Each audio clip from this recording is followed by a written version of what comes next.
তিনি আইনজীবীকে ছুটি করবেন। গতকাল সরকারি কর্মচারীর হাতে ছুরি নিয়ে বেরিয়েছে। কয়েকদিন আগে মানে পরপর বন্দুক চালানো হচ্ছে, যা তা অবস্থা রাজ্যে।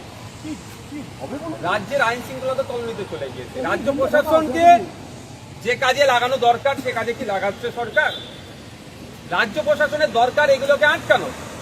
রাজ্য প্রশাসনের পুলিশের একটা উইং আছে যেটা হচ্ছে আপনার এসবি গোয়েন্দা দপ্তর। তাদের কাজ হচ্ছে এই ধরনের ঘটনা সংঘটিত হতে পারে কি পারে না আগাম তারা খবর রাখবে, আর এইগুলোকে না ঘটে তার জন্য পুলিশ সেখানে প্রোটেক্ট করবে। সম্পূর্ণরূপে ব্যর্থ।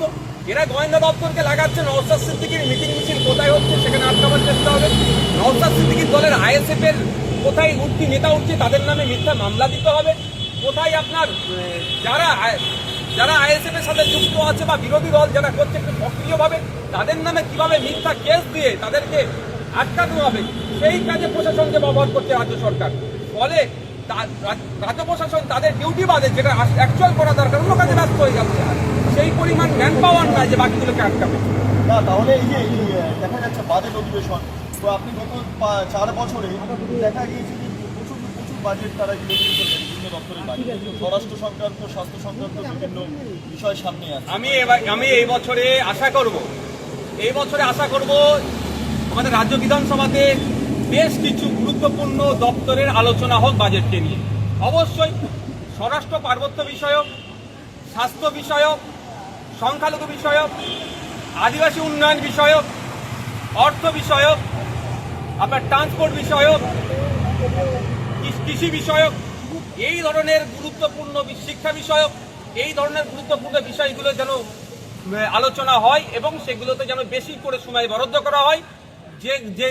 যে ল্যাগগুলো আছে, যে গ্যাপগুলো আছে সেগুলোকে তাহলে আমরা ফুটিয়ে তুলতে পারবো এবং রাজ্যের কনসার্ন ডিপার্টমেন্টাল মিনিস্টাররাও সেগুলোকে জানবে এবং সেই গ্যাপ পূরণের জন্য তাদের সর্বোচ্চ আশা করছি চেষ্টা করবে। বলুন তো, কালকে বিশ্ব বাণিজ্য সম্মেলন শেষ হলো, লক্ষ লক্ষ কোটি টাকা কার্যত বিনিয়োগভাবে এই কথা বলছে। যতদিন তৃণমূল কংগ্রেস রাজ্যে থাকবে সেই অর্থে শিল্প আসবে না। লাস্ট 5 বছরে প্রায় 2000 মতো কোম্পানি বাংলাদেশে চলেছে। 2011 থেকে 2025 কতটা কোম্পানি নতুন এসেছে আর কত বাংলা ছেড়ে চলে গিয়েছে তথ্য দেখলে বোঝা যাবে। যেই দলের এই তোলাবাজ নেতারা কারখানার গেটের সামনে গিয়ে, ইন্ডাস্ট্রির গেটের সামনে গিয়ে তোলাবাজি করবে, বাংলা তারা ইনভেস্ট করবে? তারা শিল্পপতি, 1 টাকা ইনভেস্ট করলে কিভাবে এখান থেকে তাদের রেভিনিউটা ডবল করবে তারা সেটা আগে ভাবে, ইনভেস্ট করার আগে তারা ভাবে।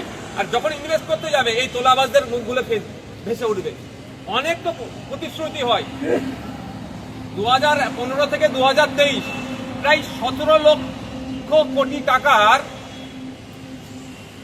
যা আপনার ইনভেস্টেড, যা আপনার প্রতিশ্রুতি এসেছিল তার 5% কভার হয়নি। আমি মনে করি সরকারি টাকা এটা মোচ্ছব ছাড়া আর কিছুই হয় না। আর সরকারি টাকাটা কোথায় আছে? পাবলিকের, জনসাধারণের ট্যাক্সের টাকাই মোচ্ছব ছাড়া আর কিছুই হচ্ছে না এটা।